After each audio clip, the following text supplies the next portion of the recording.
কোনো ব্যবসায়িক প্রতিষ্ঠান তাদের সমস্ত লেনদেনগুলো ভাউচারের মাধ্যমে লিপিবদ্ধ করে রাখে। লেজার কিংবা যাবতীয় রিপোর্ট তৈরি করা যায় এই ভাউচার থেকেই। তো টেলিতে এই ধরনের ভাউচারগুলো এন্ট্রি করা যায়। তো লেজার তৈরি করার পর আমাদের যে কাজটি হবে সেটি হলো ভাউচার এন্ট্রি করার জন্য কনফিগার করা। তো বিভিন্ন ধরনের ভাউচার যেমন contra voucher, receipt voucher, payment voucher, journal voucher, এ ধরনের বিভিন্ন ভাউচার রয়েছে। তো এগুলো ডিফল্ট ভাউচার। তো এছাড়াও ভাউচার তৈরি করা যায়। তো আমরা দেখব যে ডিফল্ট ভাউচারগুলো এবং এগুলোকে কিভাবে কনফিগার করা যায় সেটা। তো টেলি ওপেন করার পর একটি কোম্পানি ওপেন করা থাকতে হবে। এখন অ্যাকাউন্টস ইনফো, এখান থেকে আমরা পূর্বে দেখেছি গ্রুপস এবং লেজারের কাজ। এখন আমরা ভাউচার টাইপস, এখানে ক্রিয়েটে গেলে নতুন একটি ভাউচার তৈরি করা যাবে। তো আমরা ডিসপ্লেতে দেখে নিই যে বাই ডিফল্ট কী কী ভাউচার দেওয়া আছে। এখানে আমরা ভাউচারগুলো দেখতে পাচ্ছি।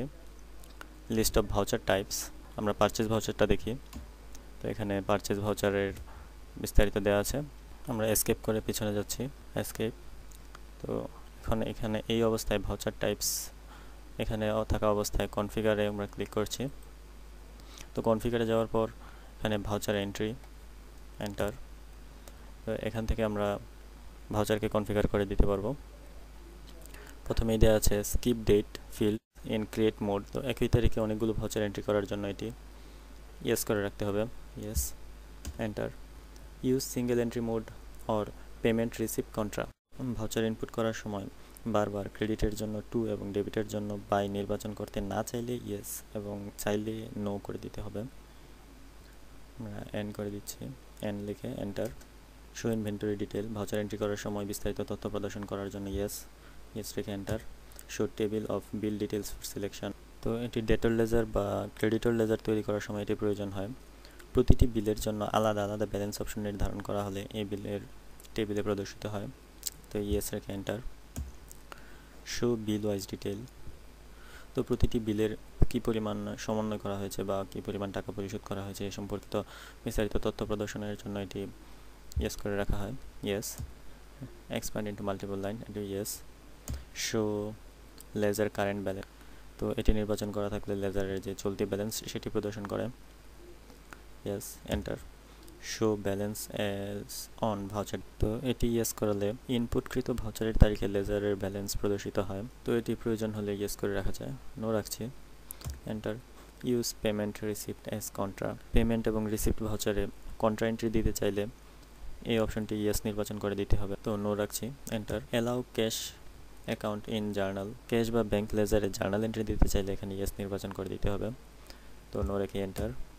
Use CRDR instead of to by during entry, voucher entry দেওয়ার সময় টু অথবা বাই এর বদলে CR অর DR প্রদর্শন করবে, তো আমরা এটি ইয়েস রেখে enter.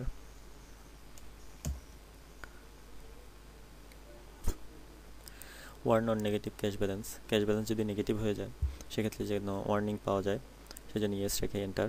Allocate bills for payment receipt, তো এটি আমরা নো রাখবো, enter. Allow expense fixed assets in purchase voucher, purchase সাধারণত পণ্য ক্রয়টাকে বোঝায়। পারচেজ ভাউচার দ্বারা কোনো স্থায়ী সম্পত্তি হিসাবে এন্ট্রি দিতে চাইলে ইয়েস নির্বাচন করতে হবে, এটি নো রেখে enter. Allow income accounts in sales voucher, voucher দ্বারা সরাসরি ইনকাম অ্যাকাউন্টে এন্ট্রি দিতে চাইলে এই অপশন ইয়েস নির্বাচন করতে হবে, তো নো রেখে এন্টার। তো ইনভেন্টরি ভাউচার্সের ক্ষেত্রে show godown wise detail, yes, godown সম্পর্কিত বিস্তারিত তথ্য প্রদর্শনের জন্য। Use reference number in stock journal, যদি রেফারেন্স নাম্বার ইউজ করতে চাই স্টক জার্নালে সেক্ষেত্রে ইয়েস করে দিতে হবে অথবা নো রেখে enter. Warn on negative stock balance, stock balance যদি নেগেটিভ হয়ে যায় সেক্ষেত্রে যেন ওয়ার্নিং পাওয়া যায়, সেজন্য ইয়েস রেখে enter. Honour expiry dates use for batches, এটা ব্যাচ তৈরি করার সময় এক্সপায়ারি ডেট নির্ধারণ করার সুযোগ করে দেয়, ইয়েস রেখে enter. Show balance as on voucher date, yes নির্ধারণ করে দিলে ভাউচার ইনপুট করার তারিখে স্টক লেজার ব্যালেন্স প্রদর্শিত হয়, নো রেখে এন্টার। আমরা কনফিগার করে ফেললাম, এখন আমরা মেইন মেনুতে ফিরে যাচ্ছি।